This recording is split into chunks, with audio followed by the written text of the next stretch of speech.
что все-таки предприятие общественной суда не будет тогда добровольно, если хотел пригласить? Да, да, то есть запрета там не налагается.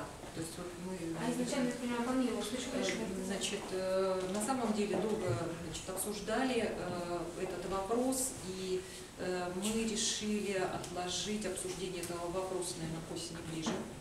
Значит, мы хотим посмотреть практику других субъектов, потому что неоднозначная практика идет, и мы бы хотели также, наверное, обсудить эти вопросы с общественностью, но уже дальше действовать. Поэтому приняли решение пока отложить этот вопрос и идти поступательно. На самом деле, значит, мне кажется, что, наверное, это совершенно обоснованно, значит, абсолютно, потому что любая работа должна идти последовательно, мы должны, может быть, даже и заранее несколько соответствующий бизнес предупреждать, и людей предупреждать, что именно такая форма взаимоотношений у нас будет, и правоотношения такие будут установлены, да, то есть изменения будут вот именно такие.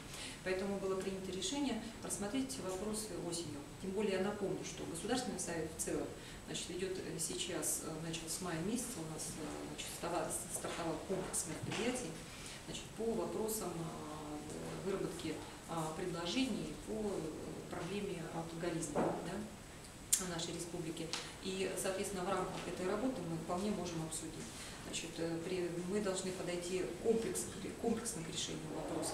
Можно идти только одними запретительными методами, значит, но мы с вами прекрасно понимаем, что одни запреты, они вряд ли дадут положительный эффект.